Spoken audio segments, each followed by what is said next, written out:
Hello everyone, welcome back to Sampath Kaluarachchi YouTube channel. Today also I am going to teach you a very practical sentence pattern. අද දවසෙත් මම ඔබට ඊටාම ප්‍රායෝගික වාක්‍ය රටාවක් ඉගැන්වීමටයි මේ යන්නේ. pattern එක තමයි willing to.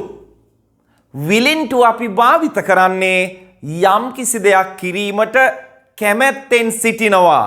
නොයසේනම් කැමැත්තෙන් ඉන්නේ යනුවෙන් අදහස් ප්‍රකාශ කිරීම සඳහායි.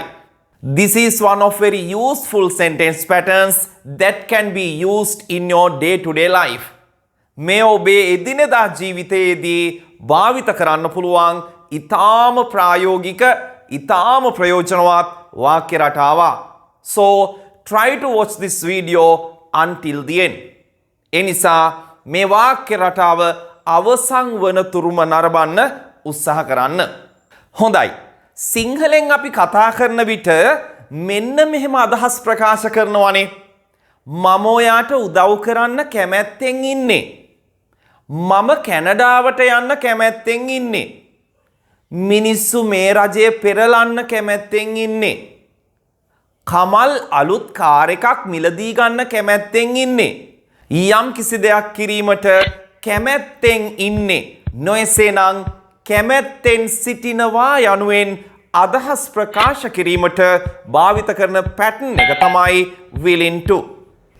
වාක්‍ය නිර්මාණය කරන්න කලින් වාක්‍ය නිර්මාණය කිරීම සඳහා අපි භාවිත කරන structure එක බලමු. ඔබට තිරයේ දිස් වෙනවා structure එක.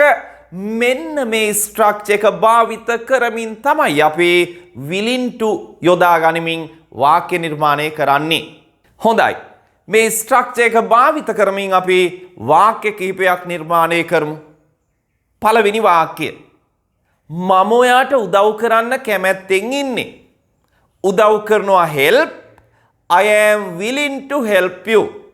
I am willing to help you. නොයසේනම් I'm willing to help you. මම ඔයාට උදව් කරන්න කැමැත්තෙන් ඉන්නේ. දෙවෙනි වාක්‍යයට අපි යමු. මම කැනඩාවට යන්න කැමැත්තෙන් ඉන්නේ. යම්කිසි රටක ඉඳලා තවත් රටකට ගුවනින් යනවට අපි fly කියනවා. ඉගිලෙනවටත් අපි fly කියනවා. සරුංගලයක් වගේ යවනවටත් අපි fly කියනවා. ඔබ හොඳින් මතක තියාගන්න යම්කිසි රටක ඉඳලා වෙනත් රටකට ගුවනින් යනවට අපි fly කියනවා. මම කැනඩාවට යන්න කැමැත්තෙන් ඉන්නේ. I'm willing to fly to Canada. I'm willing to fly to Canada. හොඳයි අපි තුන්වෙනි වාක්‍යයට අවධානය යොමු කරමු. මිනිස්සු මේ රජේ පෙරලන්න කැමැත්තෙන් ඉන්නේ. පෙරලනවට ඉංග්‍රීසියෙන් කියන්නේ topple කියලා. පෙරලනවා topple. මේ රජය this government. මේ රජය this government. කොහොමද දැන් මේ වාක්‍යය ඉංග්‍රීසියෙන් කියන්නේ? People are willing to topple this government. People are willing to topple this government. මිනිස්සු මේ රජය පෙරලන්න කැමැත්තෙන් ඉන්නේ. හොඳයි. අපි හතරවෙනි වාක්‍යයට අවධානය යොමු කරමු. කමල් අලුත් කාර් එකක් මිලදී ගන්න කැමැත්තෙන් සිටිනවා. කමල් සමග අපි ගන්නේ is. මිලදී ගන්නවට ඉංග්‍රීසියෙන් කියන්නේ buy. ඔබ දන්නවා දැන් වාක්‍ය නිර්මාණය කරන හැටි හරිම ලේසි. Kamal is willing to buy a new car. Kamal is willing to buy a new car. Kamal අලුතෙන් කාර් එකක් මිලදී ගන්න කැමැත්තෙන් ඉන්නේ. ඊළඟ වාක්‍යයට යන්න කලින් මම ඔබට යෝජනා කරනවා willing to භාවිත කරලා ඔබම නිර්මාණය කරපු වාක්‍යයක් පහළ තියෙන comment section එකේ දාන්න කියලා. ඒ වගේම ඔබ වගේම ඉංග්‍රීසි ඉගෙන ගන්න කැමති ඔබේ යහළුවන්ට බලන්න මේ වීඩියෝ එක අනිවාර්යයෙන්ම ෂෙයා කරන්න කියලාත් මම ඔබට යෝජනා කරනවා. හොඳයි. අපි ඊගා වාක්‍යයට යමු. මම පරිගණක පාඨමාලාවක් හදාරන්න කැමැත්තෙන් ඉන්නේ. හදාරනවට අපි ඉංග්‍රීසියෙන් කියන්නේ follow. මම පරිගණක පාඨමාලාවක් හදාරන්න කැමැත්තෙන් ඉන්නේ. I'm willing to follow a computer course. I'm willing to follow a computer course පරිගණක පාඨමාලාවක් කියන්න තමයි අපි a භාවිත කරේ. a computer course. කාංචනා ඉංග්‍රීසි කතා කරන්න කැමැත්තෙන් ඉන්නේ. Kanchana is willing to speak English.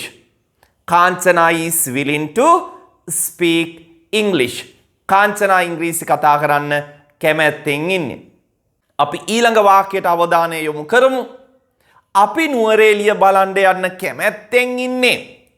බලන්න යනවට අපි ඉංග්‍රීසියෙන් කියන්නේ visit කියලා. දැන් කොහොමද වාක්‍ය නිර්මාණය කරන්නේ? ඉතාම පහසුයි. We are willing to visit Nuwara Eliya. We are willing to visit Nuwara Eliya. අපි නුවර එළිය බලන්න යන්න කැමැත්තෙන් ඉන්නේ. මම ඔයාව නැවත දකින්න කැමැත්තෙන් ඉන්නේ. මම ඔයාව නැවත දකින්න කැමැත්තෙන් ඉන්නේ. I'm willing to see you again.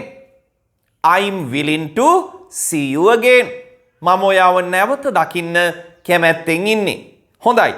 මේ වගේ වාක්‍ය රටා ඔබ හොඳින් අවබෝධ කරගන්න.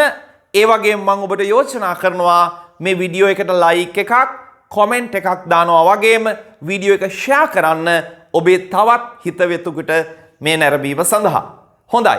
එහෙනම් මේ පැටර්න් එක හොඳට ප්‍රැක්ටිස් කරලා හොඳින් අවබෝධ කරගෙන එදිනෙදා ජීවිතයේදී භාවිත කරන්න කියලා මම ඔබට නැවතත් යෝජනා කරනවා.